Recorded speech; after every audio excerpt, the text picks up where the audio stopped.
Ladies and gentlemen, to introduce the Vice President of the United States, please welcome President of the George Washington University Democrats, Omid Farouzi.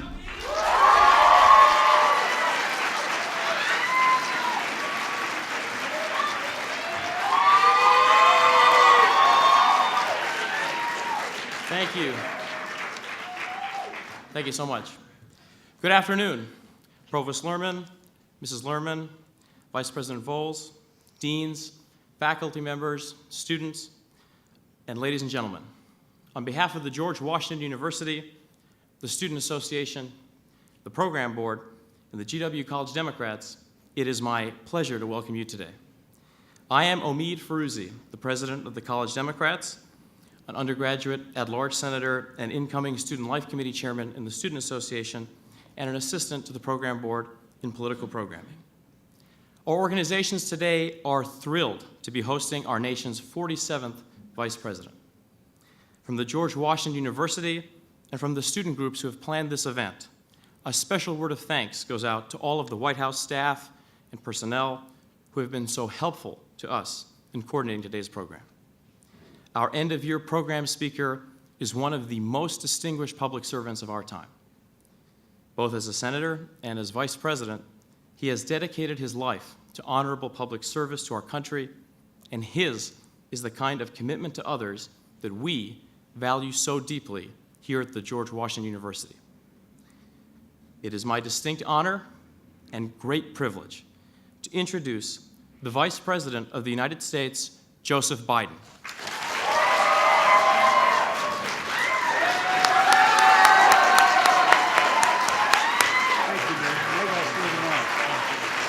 Hello, folks. How are you?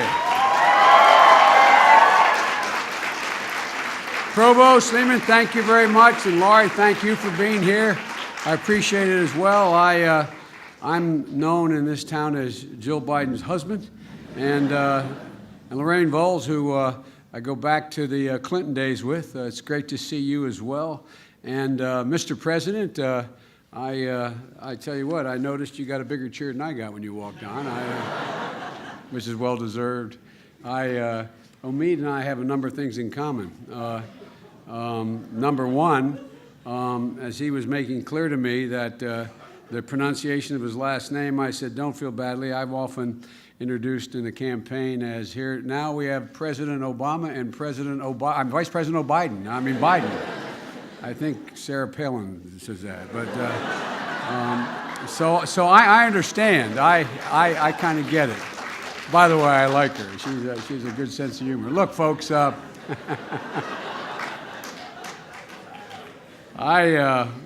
thank you for the opportunity to speak at this great university and to really is basically our first comment on the debate that will be ensuing over the next several months into the election day. About what the budget should look like. What are we about? Who do we stand for? What do we stand for? You know, the United States of America has, and this is not hyperbole, has always done best when the middle class is growing. When the middle class is growing, the wealthy do very well, and we want them to do well. And the poor have a prospect, a ladder up. They have a way out. That's been the history of the journey of this country from the time I sat in the seats that you're sitting in now. Over the past century, the middle class has grew the strength based on the most basic of bargains. We made a basic bargain, and it was one that was shared by Republicans and Democrats for the better part of the last century. The idea was that those who contributed to the prosperity of the nation got to share in that prosperity as well. For a long period of time in our country, people who did the work, the engineers, the craftsmen, the managers, the salesmen, they were considered the job creators. Now, I'm not being sarcastic. They were considered the job creators. They were building the country's economy, right along with the bankers and with the shareholders. There was a consensus among Democrats and Republicans of the basic justice of that bargain and the common belief, and it was a common belief, that a growing middle class provided the greatest stability, social stability, economic stability, political stability, but opportunity for all. But somewhere along the way, and I'm being deadly earnest here, that basic bargain was broken. The new Republican Party changed their mind about that bargain. They adopted an orthodoxy that devalued paychecks. They tilted the tax code in favor of unearned income over earned income, inherited wealth over take-home pay. So look what happened.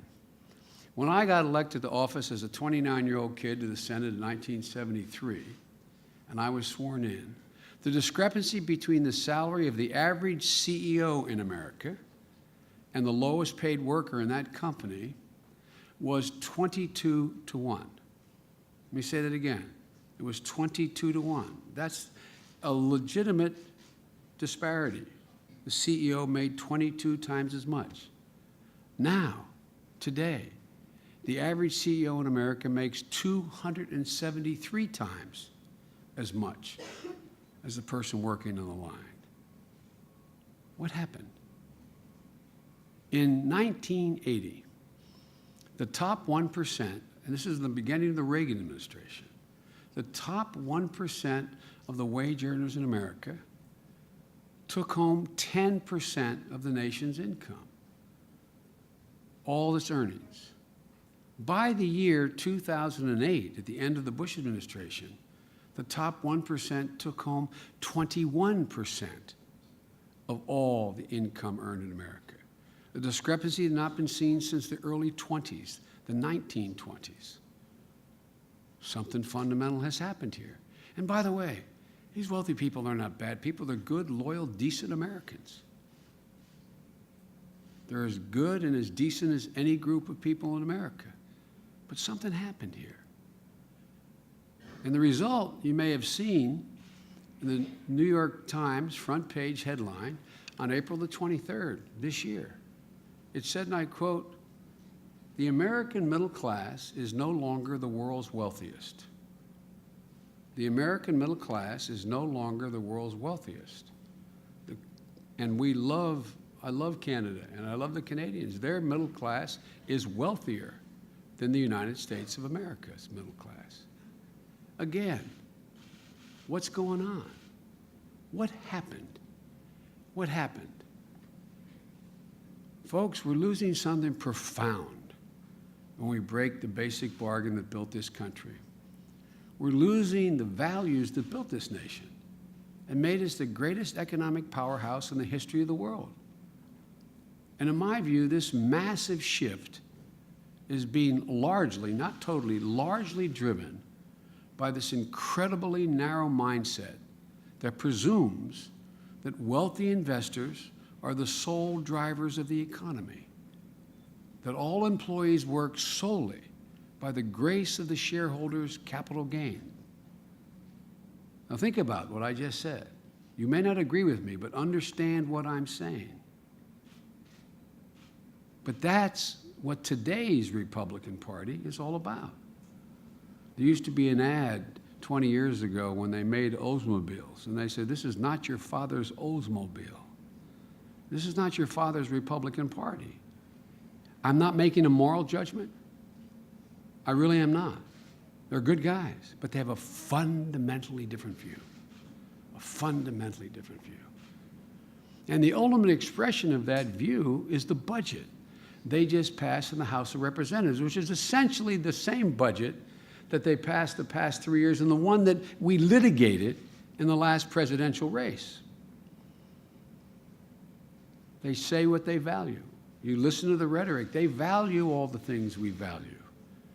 Well, my dad used to have an expression, for real. He'd say, when a friend would say, "Let me tell you what I value, Joe," my dad would say, "Show me your budget, and I will tell you what you value." Think about your own lives. What's most important to you is if you reserve what little, probably no income you have right now, you focus on. Your parents, the same way. They obviously value an education at a great university. They wouldn't spend all the money to have you here. It's a value. Someone else may value something else. But so show me your budget. I will tell you what you value, my dad would say. What they clearly value, this new Republican Party, is more tax cuts for the wealthy at the expense of the middle class, because they genuinely, this is not a class argument, because they genuinely believe in their hearts that that's the way in which you build a 21st century economy. Lest you think I'm exaggerating, let me give you some of the specifics. This Republican budget, the so-called Ryan budget, calls for an additional $5.7 trillion in tax cuts. They say they're worried about the deficit, which we've cut by 50%. That's another issue. But all kidding aside, $5.7 trillion in new tax cuts, the vast majority of which goes into the bank accounts of the very wealthy. Ask the very wealthy. They don't need another tax cut. We'd like to be able to give, but they know they don't need another tax cut, for real. They cut the top rate, which we finally got back up to 39%, which was the Bush and Reagan numbers. The Reagan numbers. They cut it to 25%. In fact, nearly $3 trillion of the $5.7 trillion tax cut goes only to people who are making a minimum of $1 million a year. This is a fact. And the impact of this cut would be allow this $87,000 a year tax cut to, on average for people making over $1 million a year. It has to be paid for. And it delivers a massive blow either to the deficit, or if they don't raise the deficit, how do they pay for it? What gets cut? Well, they find a way.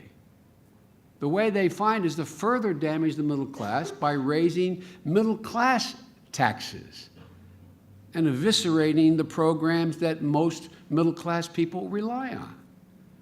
They actually raise taxes on middle-class families with children.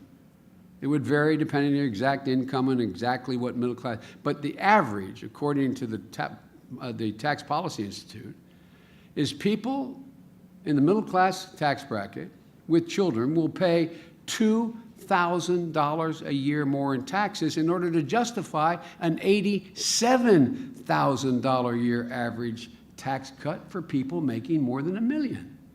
This isn't about punishing millionaires. This is not, I love it when they look at me and they talk about this as class warfare. This isn't class warfare. This is basic economics. Basic economics. And I'm not making this up. According to a study of almost virtually the same plan they did last year, the Nonpartisan Tax Policy Center, that's where we get the numbers.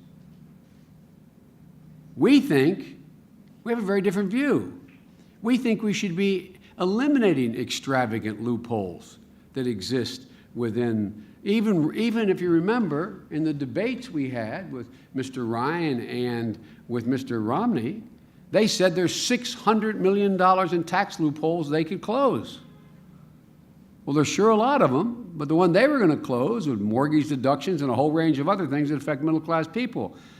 But folks, you have to ask yourself, should someone be paying at 28% when someone is making over $1 billion a year and is paying a 17% tax rate because they, in fact, run a hedge fund? I don't know what that investment it generates. Loopholes for the wealthy. We continue to insist on, they talk about cutting money for alternative energy, yet we keep over a $4 billion tax loophole for oil companies, and they're doing just fine. They're not bad guys either, but they don't need that tax cut right now. So we want to close the loopholes. that turn retirement accounts into a chance for the wealthy to accumulate millions of dollars in investments tax-free. Remember that issue during the campaign? We proposed a rule that would ensure that millionaires don't pay a lower tax than any middle-class tax family. What's so irrational about that? Why should we be fighting about that? That used to be an overwhelming consensus in the 50s, 60s, 70s, 80s, 90s. But they're not interested. They say they value seniors, but they eliminate the Medicare guarantee for everyone turning 55 years old this year and everyone younger. Understand what this does. It eliminates the Medicare guarantee. Now, if you have someone that's been working for over 40 years, basing their retirement on this judgment, it comes as a little bit of a shock. And how do they do it? They have a plan which they say they're going to protect seniors by this voucher plan. A voucher means you get a set amount of money at the front end of the year and told, good luck, Mom, go out and find the best deal you can afford. And by the way, you're no longer guaranteed the same benefits and choices of doctors you get in Medicare today. You can buy back Medicare with a voucher, but there's not going to be enough money to buy back the same benefits. They took some heat for proposing this and voting for it in 2011, and they were very detailed. But this time they don't show the detail, the same deal. But back then, the Congressional Budget Office said it would cost the average senior another $6,400 out of pocket. They care about seniors, when some seniors have only two things they can rely on: Social Security and Medicare. Now they become more vague on the details, so experts can't figure out the exact numbers, and they say they're going to design it in a way to protect seniors, but until they do, I'm assuming they're going to do the same thing. They can correct me. We can debate that if I'm wrong about that. But that's what it has been. They say they're concerned about family with children, yet they propose cutting Medicaid by 1/3 and turning it into a block grant. So they're going to say to the states, we're going to send you 2/3 of the money you get now, and you do with it what you want. Everybody thinks that the impact would only be on the poor. That'd be bad enough. But most people don't know the middle class relies heavily on Medicaid. Ladies and gentlemen, if you have a child with Down syndrome or autism, you rely on Medicaid as a middle class taxpayer. Working class, middle class families rely on Medicaid. So again, disabilities like autism and Down syndrome, they generate a great deal of cost for people. They depend on Medicaid to help pay for the treatment and therapies. According to an independent study, a family with a child who has autism faces an average additional $3,000 a year in medical bills. And by block granting and cutting Medicaid by 1/3, there's an overwhelming possibility that these families will lose the help they now get from Medicaid, meaning they will shoulder considerably more share of the cost of caring for their children with serious chronic diseases. 21 million people, including families like these, will lose their Medicaid if, in fact, the budget law passes. And by the way, any of you have a grandmom in a nursing home? Or anybody know anybody who's a grandmom in a nursing home because your grandpop has probably passed away? The vast majority of people in nursing homes are women. The vast majority of those women are women who have no one else to care for them. Their husbands are passed and their children are not capable, or they have no children. Where are they going to go? Where do they go? What happens to them? This is a reality. I'm not making this up. Ladies and gentlemen, they say they value education for our children. They say they agree with us that the best educated country will seize the day in the 21st century. But yet they cut domestic spending by 15% below our budget, They won't say exactly where they're going to do it, but here's what across-the-board cuts would be, and that's what they've done in the past. So past is Prologue, I'm assuming, unless they come up with some new explanation other than the one I'm giving and the one they've given the last 4 years. This would further fracture the basic bargain when it comes to education. We all know the value of early childhood education. Everyone from academia to a leading group of Republican governors are out pushing early education. They not only don't allow that, they in fact cut these programs. They cut everything from Pell Grants at the one end to the other end. They cut, the programs that are designed in Head Start.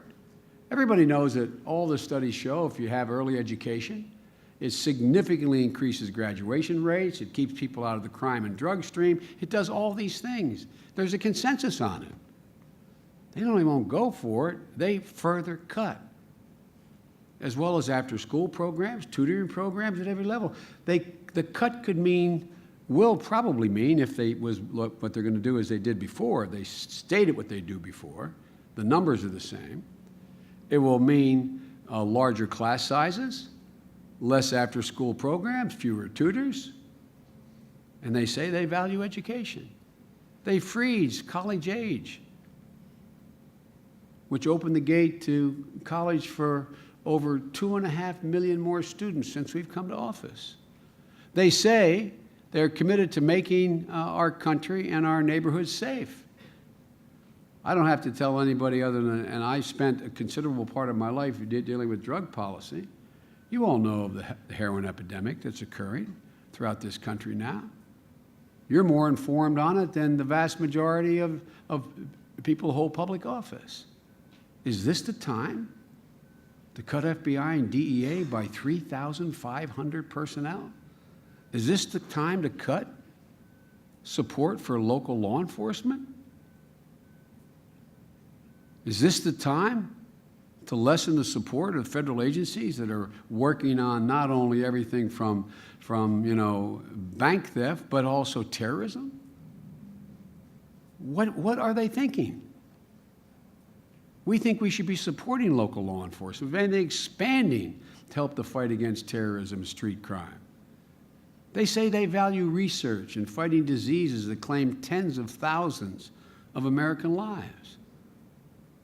Yet, while we're on the very brink of bringing relief to those areas, they cut $4.5 billion a year from the National Institute of Health, one of the crown jewels that the American people own. $4.5 billion.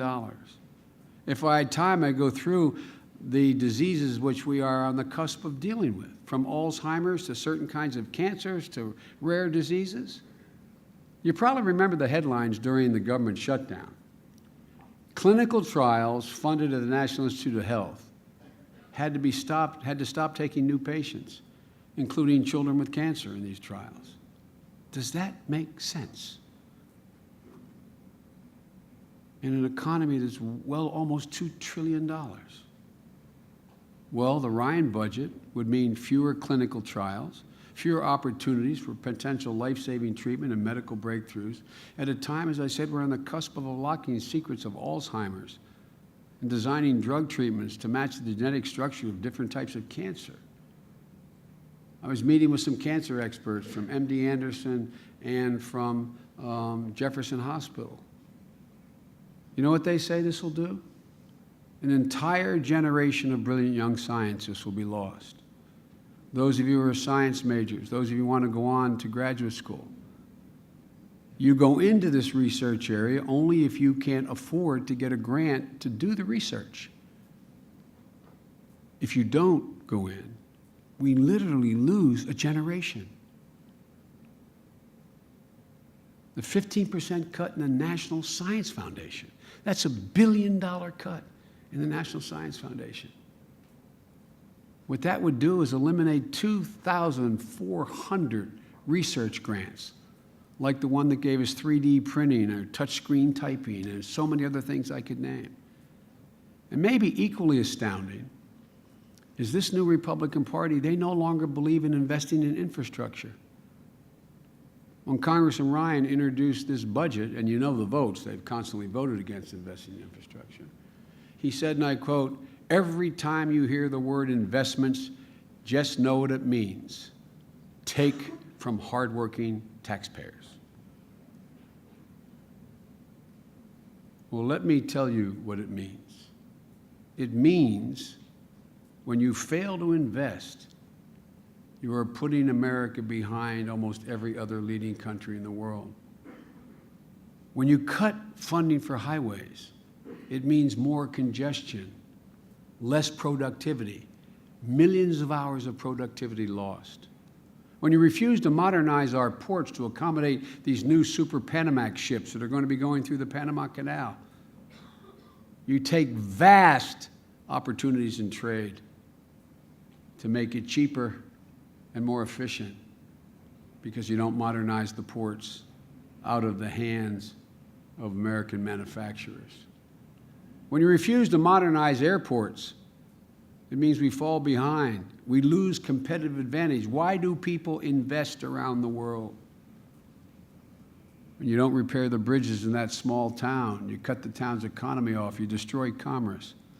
And it's absolutely ironic to me that this is coming from the party with such an incredible history and leadership in investment in infrastructure. President Eisenhower built the interstate highway system. He launched the Defense Advanced Research Project Agency, so-called DARPA, which has done so many things, including helping creating the internet. President Nixon invested in medical research as part of his war on cancer.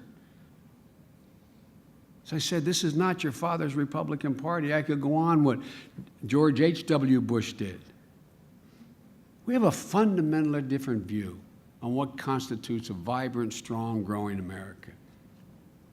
We know for us to be the leading economic power in the world, we can't have a second-rate infrastructure that's less reliable, takes more time to get products to market in other countries.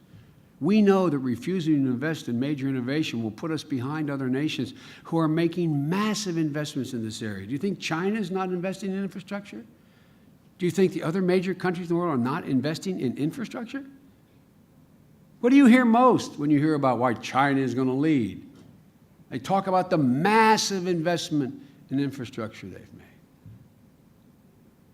Look, we know we have the most skilled workforce in the world. We know that we have to ensure that no one who is working full-time has to raise a family in poverty. It's basic. It's time to restore this basic bargain. There's nothing radical about it. It's just straightforward. As I said, it's the history of the journey of the country. This basic bargain. You play by the rules. You're responsible for increasing productivity and profit. You should help share in that prosperity.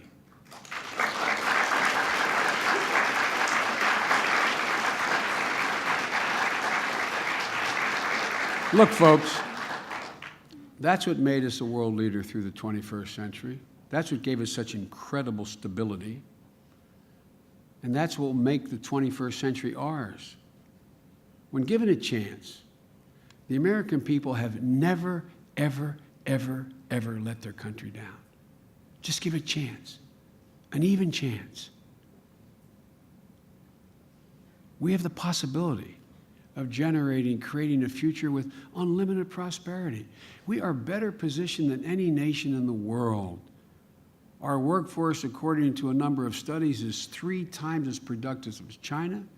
54% of America's CEOs that are invested in China, every year the survey is done, 54% say they're considering bringing their operations back to the United States of America from China.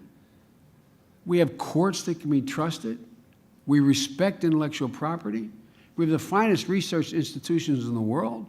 Our students, researchers, and professors are consistently challenging orthodoxy, which is the only way change happens. I say to the provost, I was in, as I made a lot of trips lately, over close to 900,000 miles, but I was in Singapore. And I met with a guy named Lee Kuan Yew, a really brilliant older man. And he wrote a lot on China, India, the United States, and Russia and predicting their futures. And he was 92, I think, and he's very frail. And he sat there. I was flattered he'd give me the meeting. And I asked him, I said, what is China doing now? He said, he speaks perfect English. He said, Mr. Vice President, they're in the United States trying to find the black box. It's a quote. And I looked at him. I said, the black box? He said, yes. That box that contains the secret that allows America to continually renew itself, unlike any other nation in the world. And I said, it's presumptuous of me, Mr. President, but I think I know what's in that black box. This was the actual conversation. He said, what do you think's in the black box? I said, two things. It's stamped in the DNA of every American, naturalized or otherwise, to be able to challenge orthodoxy. Think about it. As bad as our system may be of education, no child is ever reprimanded for challenging orthodoxy, unlike any other country in the world, including our European friends. That's why we constantly break through, unlike any other nation in the world. Any other nation in the world. I want China to succeed. I have a very personal relationship with President Xi. I want them to succeed, I really do. But I've been making speeches at graduations since 1996 saying the Chinese have educated 6 times as many engineers and scientists as we have, et cetera. And it's true. Name me one worldwide product that is stamped saying made in China. Name me one that is a consequential breakthrough. Name me one. North America is about to become the epicenter of energy production for the world in the 21st century. By the time you are out and having children, it will no longer be the Middle East. North America will be the epicenter of energy production. Even now, natural gas costs less than half of what it costs in Europe and a third of what it costs in Korea, Japan, and China. And according to a recent study, for the first time in more than a decade, CEOs around the world have declared the United States is the #1 place in the world to invest. So what are we afraid of? What are we doing? I've had the privilege of meeting literally every major world leader in the last 35 years. Not because I'm important, because of the nature of my job. Seriously, running the Foreign Relations Committee and but I've met everyone. There may be one or two I cannot think of. But ladies and gentlemen, as I've traveled the world many times over, I can assure you, I've never met a single solitary leader of another country who wouldn't want to trade places with the President of the United States of America. Not once. Not one. The problems we face pale in comparison. I want Europe to succeed. I want Asia to succeed. It's good for us if they do. It's important that they do. But my Lord, the idea that somehow China's eating our lunch or Europe and the EU is, come on. Now is time to invest in America, to rebuild its infrastructure, its education system, its research, development, manufacturing, and technology. Now is the time. We are positioned. I got elected when I was 29 years old, as I said, and I was listed as an optimist. I can honestly say I am more optimistic about your future today than the day I took office about my generation. I really am. There's so much that is just over the horizon. As my mother would say, mark my words, it really is about to explode for the good. That's how we start to rebuild the middle class. Focus on what our strengths are. And the basic bargain that helped grow this country for so many years. You know, and it's my view, until we stop rewarding unearned income over earned income, until we stop rewarding inherited wealth over hard work, we're not going to be able to restore that bargain. Folks, the middle class has been through enough. It's time for the budget to give them a fair shot. and the Republican budget does not. I believe ours does. You know, I know this all can seem, because you're in the midst of Washington, you're probably one of the most sophisticated college groups that I could speak to. Really, I mean, you're not only bright, but you're in the midst of this. It's hard. It's like living in Hollywood and not knowing the entertainment industry. You know, I mean, although this is becoming more entertainment than what we. But you really know, and there, you know, if I were you, I'd sit there and say, well, this just seems like another political speech, another political fight in Washington, battling over the budget again, the next standoff for the next election, red meat to stir up the troops. It's not. Don't give in to the cynicism here. Don't fall into the trap that none of this really matters, or there isn't much of a difference we can make. Years ago, there was a joke in the United States Senate when someone would give an impassioned speech, someone else would turn and say, that guy acts like this is on the level. Well, this is on the level, folks. This is on the level. This is deadly serious. This is about real people. If one of those folks who your only hope is one of those trials at NIH, this is no game. If you're 55 years old and you've planned your entire retirement on Medicare being there for you and Social Security, this is not an ideological battle. This is not a game. If your kid growing up in the heartland of America who has to compete with China and India and the rest of the world, education cuts aren't just another choice you make when you're dealing with a budget. You know, for 36 years, I took the train back and forth to Wilmington, Delaware, round trip every day. I did it to be close to my kids, but I had another benefit. It kept me awful close to people. The commuters I got to know, the conductors who became my friend and spent Christmas at my home, the folks at the train station. Every time I get off the train station, I'd be leaving. When I was actually going in the morning, the shoe shine guys, an old friend of mine, yell, Joe, what the hell are you doing today? And expect an answer. But it was a constant reminder every single day that what we did mattered. It matters to individual people. Folks, we have to decide. Are we going to deal the middle class back into this bargain, or aren't we? Or you may conclude there's no way to deal them back in, no matter what we do. And that presents an entire different set of problems to face. Are we going to make it possible for the American people who do the work and are responsible for the explosion in productivity, are we going to once again let them share in the benefits that flow from their work? A simple question. Are we going to restore the bargain? My dad, God love him, was a high school educated guy and a graceful gentleman, used to say, I don't expect the government to give me anything, but I do expect them to understand my problem. Ask yourself. Ask yourself whether the budget we're proposing and they're proposing demonstrates whether we understand the problem of average, hard-working American people.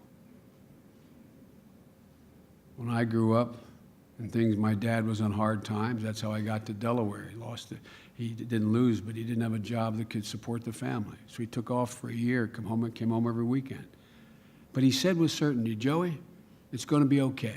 I was going in the 4th grade. I remember sitting on the end of the bed. It's going to be okay.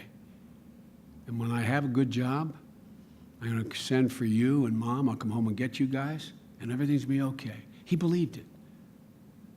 Go into the old neighborhood your parents grew up in. Ask the 45-year-old guy and woman raising their kids whether they think it's going to be okay. Ask him. Ask them whether they think it's on the level. Not a joke.